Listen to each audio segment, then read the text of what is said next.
finish my presentation, then we can discuss whatever participant wish to discuss.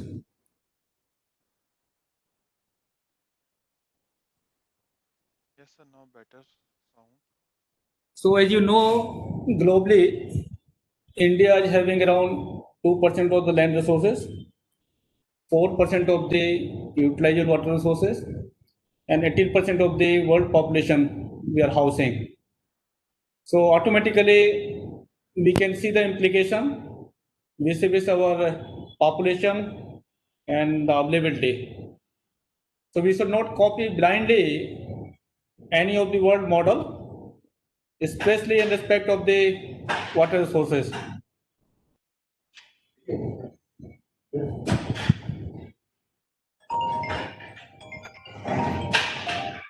Milind?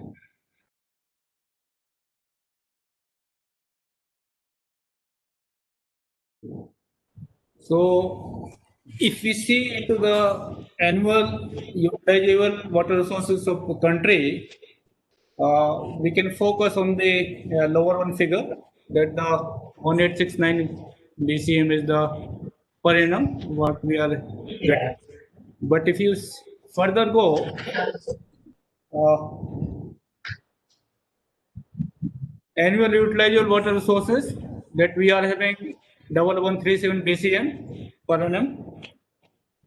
If you further see this figure, so groundwater is around 447 BCM, which is 39% of the total figure, and surface water is 690 billion cubic meter, which is around 61%.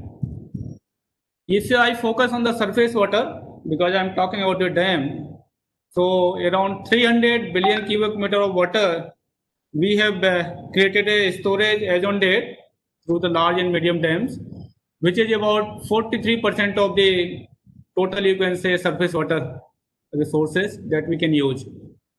So anybody can ask that what about the balance 57%? So if you see some lower statistics, these are the three major river basins where we have developed minimum surface water storage actually. Ganga River basin itself, we are having around 250 BCM, which can be utilized very well. But as on date, we have developed only, you can say, 22% of this figure, that the 54 BCM. So, basin itself contributed around 34% of the total figure in the 1137 BCM. Then another is the Indus Basin, where the total potential is 46, and we have developed so far only 16. And in the Brahmaputra, we have around 24 BCM, where we have developed only 2.5 BCM. So if I see altogether, if you sum, it's making around 20 BCM. 46% of the total annual surface water which we can utilize, and we have developed only 23% of this potential. So this is a major figure actually, where we are lacking, and we need to have some further strategy in the coming time to meet our water security.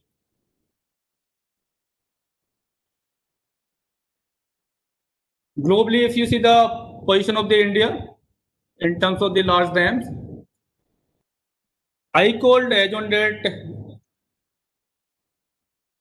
inform that around there are 46,000 large dams worldwide, and out of these we are having around 5,745 dams.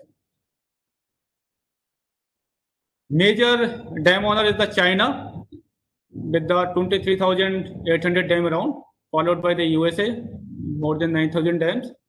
Likewise, other countries. I've shown here only top 8 countries. But these water bodies are an excellent indicator to see the economic development of any country. If you see worldwide, among the 10 top economies of the world, as per the ranking of 2019, out of 10 top economies, 6 economies are from these 8 countries actually. So there's no, I think, need to further emphasize how the water bodies are contributing in the economic and agricultural development of the country.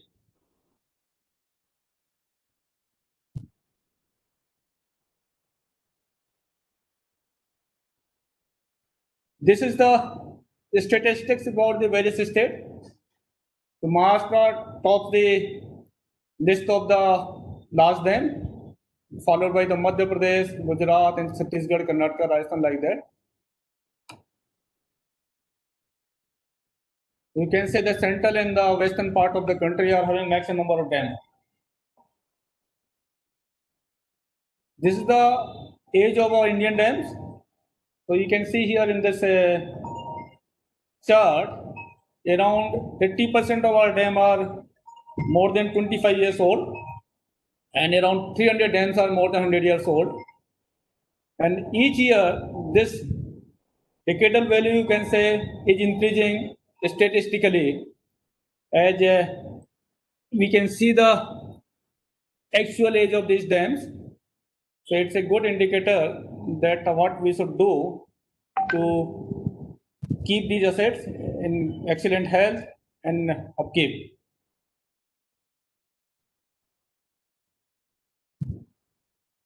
Then what the necessity of the such programs like DRIP that government India should bring time to time. So as we know that the dams are the major component of comprehensive strategy to address major challenges posed by the drought, flooding, depleted aquifers, environmental needs, water and food security. UN Agenda 2030 of Sustainable Development Goals were 17 goals. 7 goals are directly linked with water. The proposed dam safety bill envisages some of the mandatory technical activities to be done by the various dam owners of the country.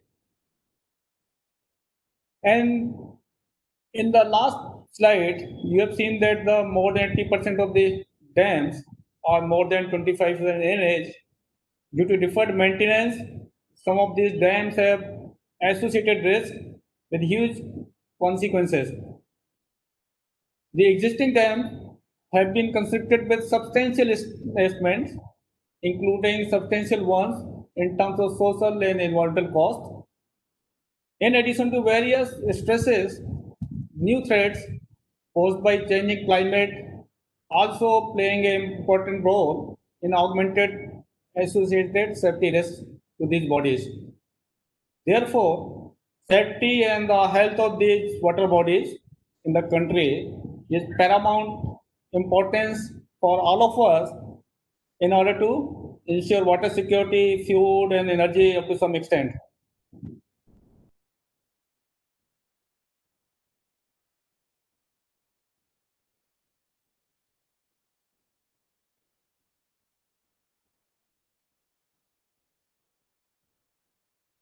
This slide gives you brief, you can say, background of the this ongoing scheme, dam rehabilitation improvement scheme. Objective very clear: improvement of the safety and operational performance of these selected dams, along with institutional strengthening with system-wide management approach. Overall supervision entrusted to the Central Water Commission. Project components: physical rehabilitation of the dams and associated pertinences is the first component. Dam safety institution strengthening is the second component, and project management is the third one. The scheme is a state sector scheme, the central component. We have the back-to-back loan arrangement. There is no central grant in this scheme. Timelines: originally it was up to was for the 6 years, April 12, 2012 to June 2018. It got 2 years for the extension, and the scheme again got 9 months for the extension because of the ongoing global pandemic. Original cost was 2,100 crore. In terms of the US million dollar, you can say 437.5 million. World Bank share was around 80%. and the revised cost, which were done by the government, is 3466 crore. Overall cost of the scheme is 533 million. Earlier funding pattern was 80-20, but at the revision stage of the cost, this funding pattern changed for various state and central agencies. Scale 6 states, 8 state agencies, 2 central agencies, and total 223 dams located in 7 states. You can see the spatial coverage of this scheme. These dams are located in 7 states. Officially, these are the 6 states which are the official partner, and Damodar Valley Corporation dams are located in the state of Jharkhand. Funding pattern, you can say the costing 2628 crore to be borne by the World Bank. The state government share is 718 crore, and the central government 120 crore. Component 1, as I told you, is the physical rehabilitation of the various selected dams in order to address their various safety concerns through around 30 to 40 kind of the physical rehabilitation activities. Around 80% cost comes under this component, and we have taken the some structural rehabilitation measures, then non-structural measures. Structural include the around 35 to 40 kind of physical activity. In some of the tick, you can see the top one is the improvement of the downstream or energy dissipation arrangements. This is the one figure change of the spillway gates, and third one is the application of the geomembrane, and fourth one is the Moolasar regulator. Non-structural measures include the preparation of the emergency section plan, operation maintenance manual for all of these dams, early flood warning system, and instrumentation, monitoring, and surveillance for around 125 dams in the scheme.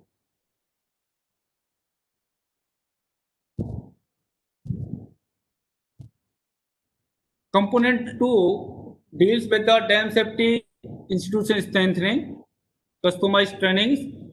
We have conducted around 170 number of trainings, and all of these are customized trainings. We have trained more than 5,500 officials on those various training programs. Capacity building of the academic institutions. In our program, we have strengthened the 8 academic institutions. It includes the IIT Roorkee, IIT Madras, IIC Bengaluru, NIT Calicut, NIT Allahabad, Bhopal, IIT Trivandrum, and Ahmedabad University. We have also the provision for the strengthening of the 2 central agencies, CSMRS and the CWPS Pune. Preparation of the guidelines manual already confirmed. We have developed one web-based asset management tool we call Dharma, that the dam health application, rehabilitation monitoring application. SICE is there nothing, it's again an online tool for the seismic hazard assessment information system for the whole country. You simply give the latitude and longitude of any structure. You will get the design seismic parameter, which can be used for the preliminary planning of the any major structures in the country. We have created logistic support to the various dam safety organizations across our partners. We are conducting annual dam safety conferences. Again, it's a part of the capacity building to share the knowledge and skill with our non-RIP states as well globally. We have published around 11 guidelines and manuals related to the dam safety. 6 are under finalization, which will publish very shortly. Component 3 covers actually day-to-day expenses of the project management activity, like supporting the state project management unit for where activities related to procurement of goods and services, operating cost of the various kind of equipments and vehicle, outsourcing and supporting staff, payment of expenses to our meetings, and other miscellaneous expenditure. It covers around 9% of our cost of the scheme.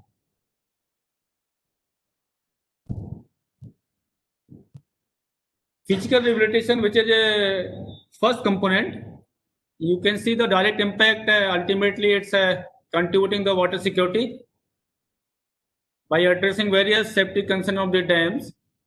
We have taken up by enhancing these measures. We are further extending the useful life of our these dams and reservoirs. We are addressing three kind of major safety concern. One is the structural safety, hydrological safety, and third one is the operational safety. Under hydrological safety, we have covered or improved the facility at 159 dams. Operational safety, which we call the hydromechanical components, around 120 dams have been improved further. Seepage reduction has been done for the 69 dams. Structural stability has been improved for the 153 dams by various measures. And basic facilities, which is equally important for all the dams. So we have covered around 165 dams. We also have the need-based provision for the desiltation. We covered around 3 dams.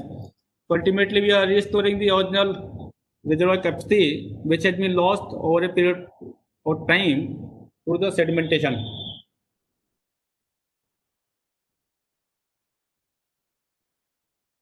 The scheme is also contributing in disaster management.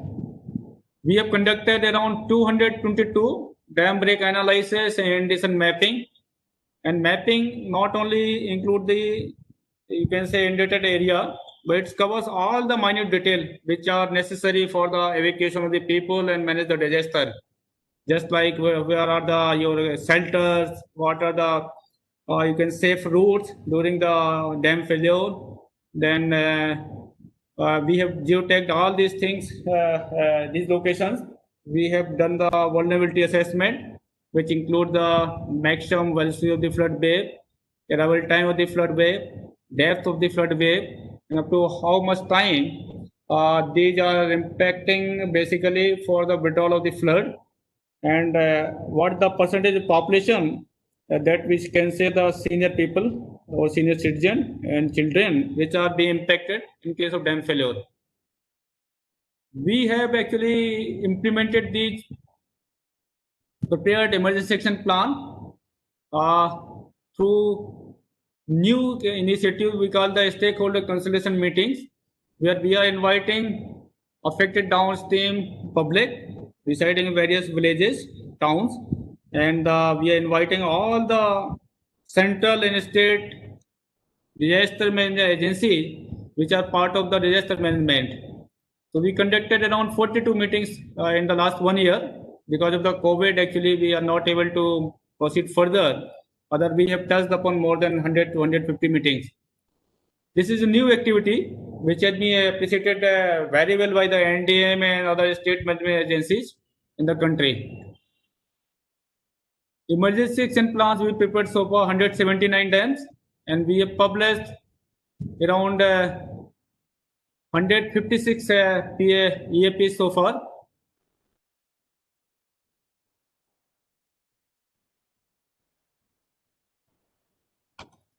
Long-term asset management is one of the objectives of this scheme. This includes that we should have the adequate annual maintenance budget for these water bodies. We also have focused that all these reservoirs must have the published operation rule curves, and this important data must come in long-term web-based asset management tool that we call Dharma. So far, we have prepared the 164 operation maintenance manual for the dams. 119 dam manual have been published so far. In Dharma, if you see, we have shared the login ID and password with the 18 major dam owning states. We have the basic data of more than 5,000 dams in this tool actually as of date.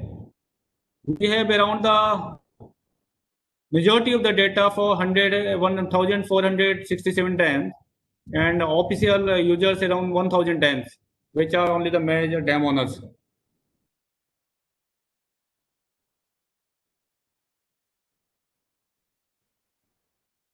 If you see the key achievements, so I already the some structural safety. In structural safety, these are the numbers actually we already covered. Inspection monitoring for 115 dams we are doing. Dharma, we shared the license for 18 states. Size already in the finalization state, which will be very useful tool for the dam safety professionals in the country.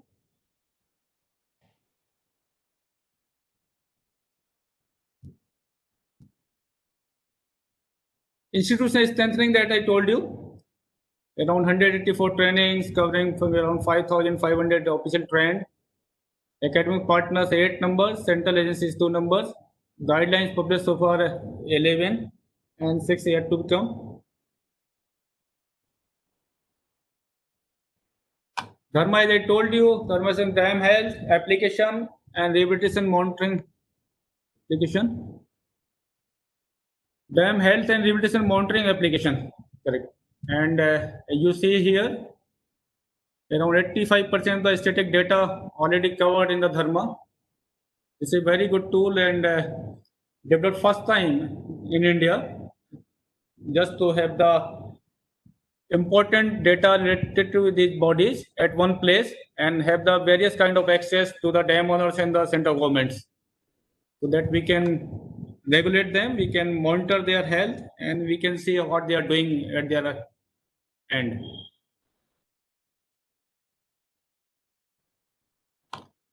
In addition to these, I think various provisions of the scheme, I am touching upon very brief about the dam safety bill. So as you know that dam safety bill was introduced in the Lok Sabha in August 2019, which has been passed by the majority vote. It has to be passed by the Rajya Sabha to enact the legislation. Bill is very comprehensive in nature. It has the well-structured legislation along with the world's best practices. It has the two-tier system for the state and the central governments. It has 11 chapters, 3 schedules, and these are the title of various chapters. And you can see that these have very comprehensive scope of the various kind of rehabilitation activities, technical documentation, regulations, offences and penalties introduced in the bill, which will give a good amount of teeth to the regulator, and some miscellaneous provisions. You see, this is a two-tier system. I already told you. At the central government level, top one, that will have these two bodies called National Disaster Management Authority, National Committee on Dam Safety, and certain subcommittees that would assist the National Committee on Dam Safety. National Dam Safety Authority would be the regulatory body, and National Committee on Dam Safety would be the think tank of this body, who would be advising about the various policies, technical aspects, and National Dam Safety Authority has to implement on the ground. At the same time, bill has a very good provision at the state level. If you see here the state dam safety organizations as well as state dam safety committees, which are linked with the various sequences, state disaster management authority, state committee on dam safety, subcommittees. It has to take some orders, reports, advises, assess the, you can say, further dam owners. It has to report to the legislative assembly and carry out the activities.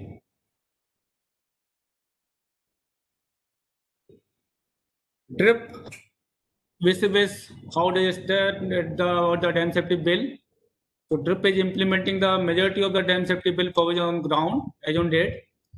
DRIP has all the provisions for physical rehabilitation of dams in line with the provisions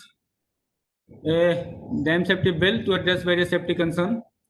DRIP is equally focused on institutional strengthening and capacity building requirement, which is one of the major emphasis in the bill also.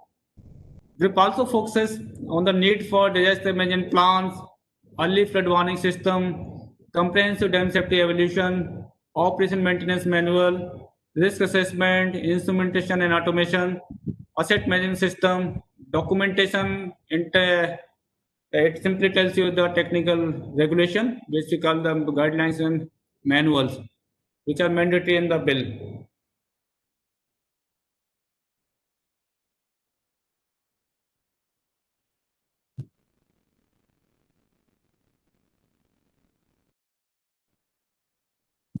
It's also contributing to the Atmanirbhar Bharat scheme, strengthen five pillars of the Abhiyan, upkeep of the existing assets. Institutional strengthening is a step to ensure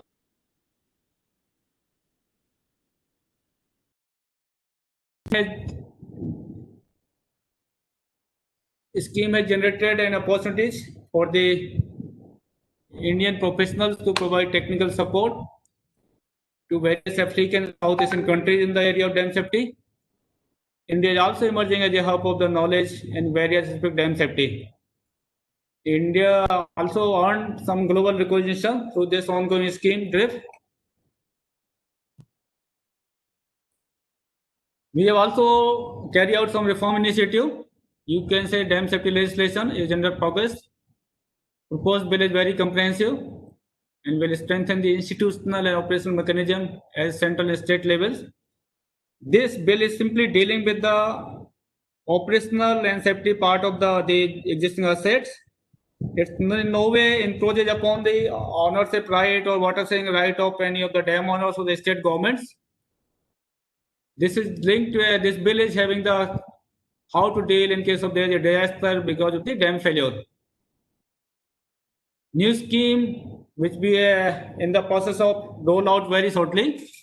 It's covering around 18 states to rehabilitate more than 600 dams,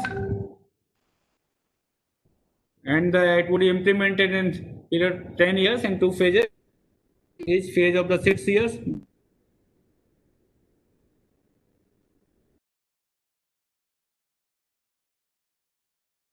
With timelines.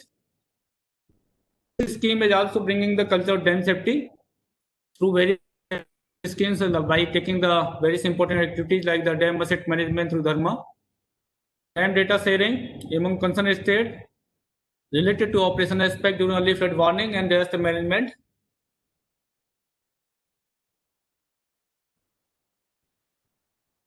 So thank you very much.